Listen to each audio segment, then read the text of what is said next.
YouTube, Shuka here with a review of the Power Rangers movie Triceratops Battle Zord with Blue Ranger, the third entry into our week-long look at the giant movie Megazord.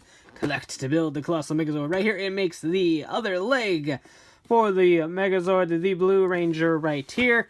Really cool. He's got 6 legs for some reason, but who really cares? It makes him move faster, maybe. I don't know. He had tank treads before, so poor Triceratops can never get the right amount of legs. But you got a cockpit right there. There is missiles because his little butt tail right here is a firing launchery thingy.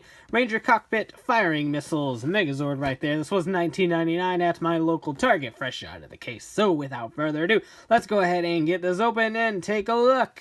Alright, so here we have the Triceratops, and before we take a look at that, here is the little tiny Blue Ranger that is included. It's alright. It being blue, you kind of lose the blue painted chest piece, so it looks a little bit flatter than all the other Rangers, but again, not bad. It does what it's supposed to do, and that it sits. So there you go. Also includes a missile. We'll get to why soon. So there we go, Triceratops. And I have to say, I like this one a lot in terms of the aesthetic. Yeah, I'm not sure why it has 6 legs, but the Mastodon has 8 legs, so who are we to judge, I guess. But I think it aesthetically looks the coolest. I do like Triceratops as well, so that has a lot to do with it. And I've always liked Billy the most out of the MMPR Rangers, so again, I'm a little bit biased here. But the plastic used has a nice sort of metallic-y finish to it that looks very nice.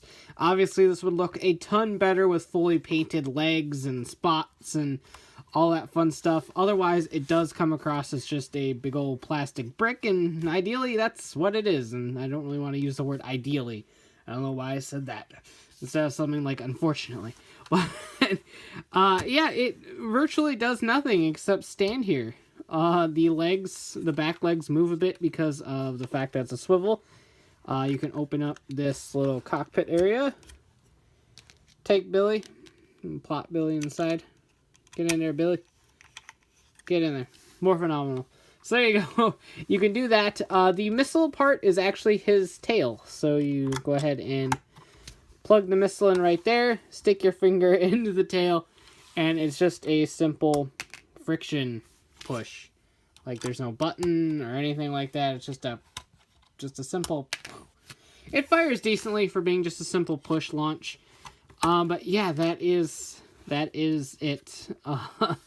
It does go that far. Alternatively, you can you do it the opposite way? No, you can't do it the opposite way and make it look like he's pooping. I tried, guys. I tried. But yeah, there's no stretching this out any further. This is legitimately all it does. And as these videos progress, I get more tired. But that is not to say that it doesn't have transforming capabilities, because this will make the left leg of the Megazord. All you gotta do is take apart everything. Kind of like the Mastodon, you just take every single thing off this guy. Alright, there we go. So then we have this. Extend the leg portion up. This will go back just like that. Kind of creates a little bit of a heel spur. Kinda. This will go right here in this little slot right there. And again, fits in a little bit of a groove right there, so you don't have to worry about wibbly wobblies. The legs will go right here. Again, just like the Mastodon, it'll be very, very similar when all is said is done. Yep, because that is English. Take the back legs, and I believe they go opposite of everything else. Just like that. And then you take this piece and you plug it in right there. Did I line it up right? Something seems to be stopping it. There we go. There we go. All nice and good. And here is the left leg of the Megazord. So, yippee. I'll have to double check on those legs. It might be switched around, but you get the idea. at the very least. So there we go. There is our leg, and it stands perfectly well on its own. So no need to worry about that in case you want to display a severed Megazord leg. Or put a lampshade on it and pretend you're from A Christmas Story. Well, I don't know. Whatever you want to do. It's your toy. But yeah, that is really about it for this one. Like I said, it's probably my favorite in terms of the design.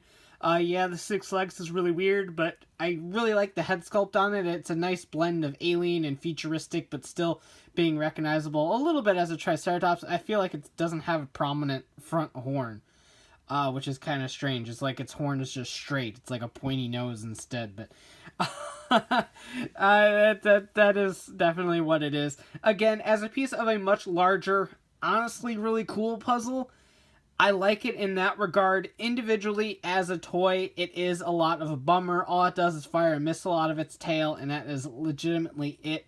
I wish these had sounds or lights or just a little bit extra something to make them pop individually, much like the Voltron lines I'm reviewing right now do. They all have blasters and tons of posability and all this cool stuff, and they're honestly a couple dollars cheaper than these, which is kind of like the biggest kick in the guts. That these are $20 for a toy that really isn't very playable on its own. You need all 5 pieces in order to make the most out of it, and in that regard, it's a little bit of a bummer. So I kind of push everyone to get the set when the set comes out, but we'll talk about that when we get to the actual Megazord. But for now, that about does it for this review. Please like, comment, subscribe, hit that bell so you don't miss a cool video like this one, and as always, thanks for watching, take care, and have a great one. Bye.